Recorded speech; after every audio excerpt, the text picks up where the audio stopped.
to remove Marjorie Taylor Greene from her committee assignments in the House of Representatives. According to NBC Politics, House Majority Leader Stenny Hoyer said, "I spoke to Leader McCarthy this morning, and it is clear there is no alternative to holding a floor vote on the resolution to remove Representative Greene from her committee assignments. The House will vote on the resolution tomorrow."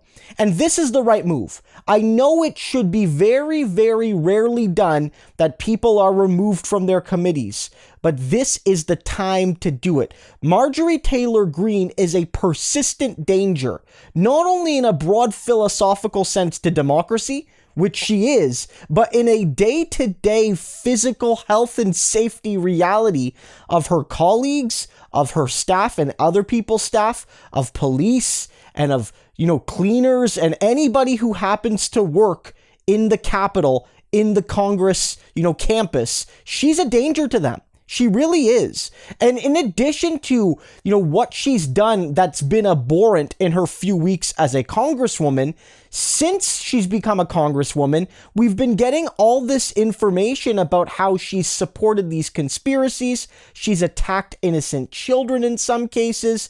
She's also talked about Jewish space lasers causing wildfires and all sorts of conspiracies which cause real harm to marginalized groups, to people that have already suffered, and again, to broader democracy. This is one of the people that continues to spread lies that undermine society, all in the name of ingratiating herself to the Donald Trump MAGA base.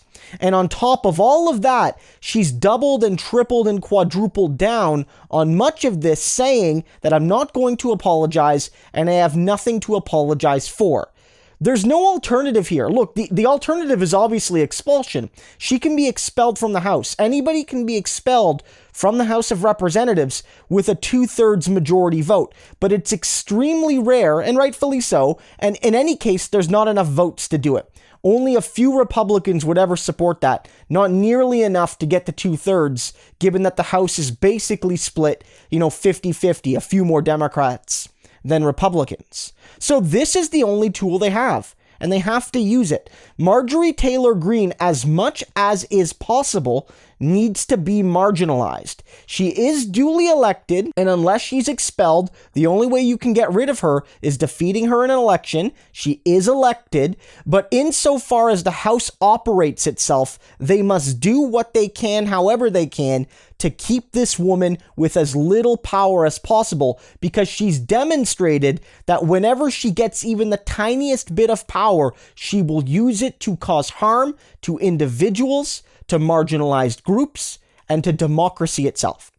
And guys, I'm going to preempt this right here. I'm going to try to be a little bit ahead of the curve here, because this is being used to attack some of the most progressive women on the Democratic side. A lot of people in the media still even are trying to suggest that, Marjorie Taylor Greene is just the conservative version of AOC. She's just very outspoken and bold and principled like AOC. And that is BS. Don't let anyone suggest that. On the one hand, you have somebody from the GOP that's talking about space lasers from Jewish people and talking about marginalized groups ruining America and talking about how her God Emperor Donald Trump is still the rightful ruler of this land. And then on the other hand, you have AOC that wants every man, woman, and child to not needlessly die because they don't have health care.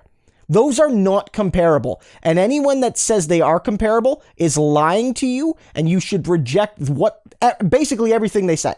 They are not good faith actors. I'm talking about politicians, people in the media. That is not good faith. And likewise, you're seeing a lot of people try to suggest that, Ilhan Omar criticized Israel last year, and we didn't like that, so maybe we should remove her from her committees.